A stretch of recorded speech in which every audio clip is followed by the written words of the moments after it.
Some time ago, reports began appearing in the media and on social networks that Russian servicemen with signs of radiation sickness had allegedly been admitted to the Belarusian hospital in Gomel. Allegedly, these are military personnel who spent several weeks in the Chernobyl exclusion zone, including digging trenches in the Red Forest area. Let's look into whether in such a scenario, without regard to whether it was in reality or not, it is possible to get radiation sickness. Let's dwell only on the technical component of the question, I would even say the model one. Since the very fact of even digging trenches in the Red Forest has not been confirmed, as well as the hospitalization of the military and even more so their diagnoses. Maybe we will see some more facts in the future. But for now, these are just words and rumors. So in a sense, let us just consider the hypothetical case of soldiers in the trenches. Why was it immediately hard for me to believe in radiation injuries from digging trenches in the Chernobyl zone and in the Red Forest? Firstly, even in 1986, during the liquidation of the accident consequences, the diagnosis of acute radiation sickness (ARS) of varying degrees was confirmed only in 134 people, UN data, out of hundreds and thousands who worked directly near the destroyed power unit during the first days after the accident. Among several hundreds of thousands of liquidators who worked in the following years to eliminate the consequences of the accident at the plant and in the exclusion zone, there were no OBL. Among those who worked at the liquidation of the so-called Red Forest, there were also no OBL. This is the area of forest near the plant that received the first and most powerful plume of radioactive fallout. The pine forest turned red from high doses of radiation. It was subsequently decided to dig it up and bury it. So, in fact, there is no red forest as such at this place today, there is either wasteland or a newly grown forest. Therefore, it is unlikely that the people who come 35 years later, even if they start digging the places where the rest of the Red Forest is buried, will get higher doses than the people in 1986, when this forest was buried. Of course, this does not cancel the possibility that people in the exclusion zone may receive elevated doses of radiation, even if not sufficient to cause radiation sickness. The territory is still contaminated, and there are different objects on it. For example, the storage facility for spent nuclear fuel is the most dangerous in terms of radiation. However, no incidents that could have resulted in the release of radiation and exposure of people have been reported so far. And the information, or fake, of the irradiated soldiers is associated with the fact that they were digging something in the Red Forest or simply with the fact that they have been in the exclusion zone for the last month. And what dose could theoretically receive people digging something in the Red Forest? The other day I found a publication with an analysis of this myth of the irradiated soldiers, where there were comments of two radiobiologists. They are Katarina Shavanova and Alina Paranyuk from the National University of Bioresources and Nature Management of Ukraine.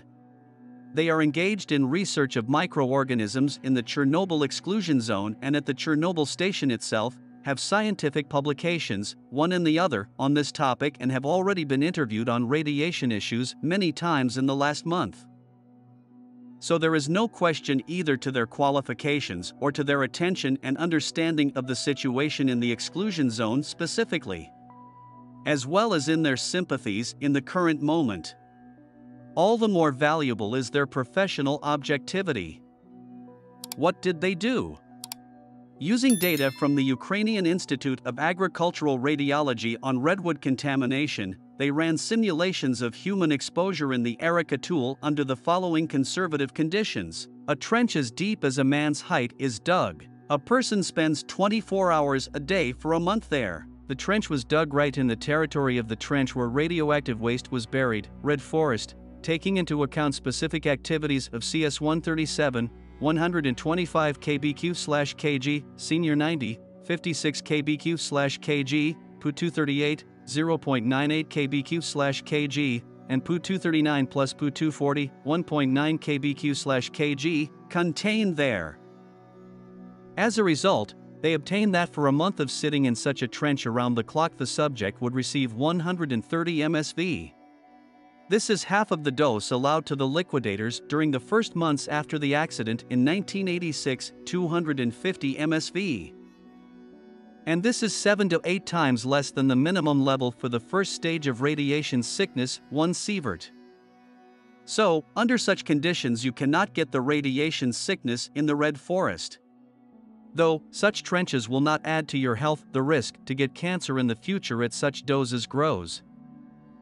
All this does not exclude the fact that the conditions of irradiation could have been different, that internal irradiation from inhaled dust could have played a role, and that soldiers could have found some other sources of irradiation on the territory of the station itself.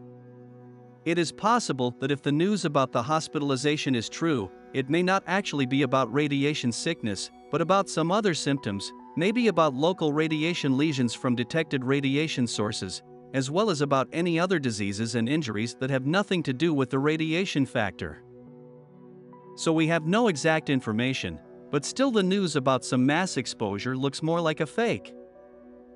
The IAEA also says, as of the evening of April 1st, that so far they have no information that could confirm the casualties. However, the IAEA has no access to the Chernobyl plant, let alone an opportunity to assess the condition of people from any side. Perhaps when the IAEA inspection gets to the plant, there may be some information about this possible incident as well. Fortunately, such a mission is in the works. The other day IAEA head Rafael Grossi visited Ukraine and Russia and negotiated his visit to Chernobyl NPP. I hope in the near future IAEA inspectors will get to Chernobyl and Zaporizhia NPPs and be able to conduct their independent evaluation of the condition of the facilities on site and maybe some investigation of all possible incidents. On April 6, a video appeared of trenches in the Chernobyl zone. It appears to be an organized roadblock at the intersection of roads, with places for people and equipment. If we look and find the place of this roadblock with trenches on the map from the video, we see that this roadblock is located 3.5 kilometers from the power unit and on the northern edge of the redwood forest. According to local scientists, in particular Denis Vishnevsky, an employee of the Chernobyl Radiation and Ecological Biosphere Reserve, the dose rate in the red forest is about 20 to 40 SV/H, which is not enough to get radiation sickness. The above estimates of other Ukrainian scientists show that trenches dug even in the dirtiest part of the red forest, which will have a dose rate of 185 SV/H, will also not give a sufficient dose for radiation sickness even if one sits in them for a month. So it's worth waiting for the radiological examination of these trenches on video to see what doses the soldiers in them might have received to draw further conclusions. To get radiation sickness, 1 sievert dose in a short period of time, the soldiers would have to ingest 7 kilograms of dust or eat 137 kilograms of soil. Realistically? Not sure.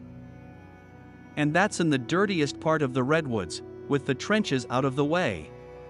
But let's wait for the results of the radiological survey of the trenches, sampling, etc. and assessments by local experts. Subscribe to the channel and share this video with your friends. Give it a thumbs up. Write in the comments about what else interesting you can tell about this video. See you in the new video.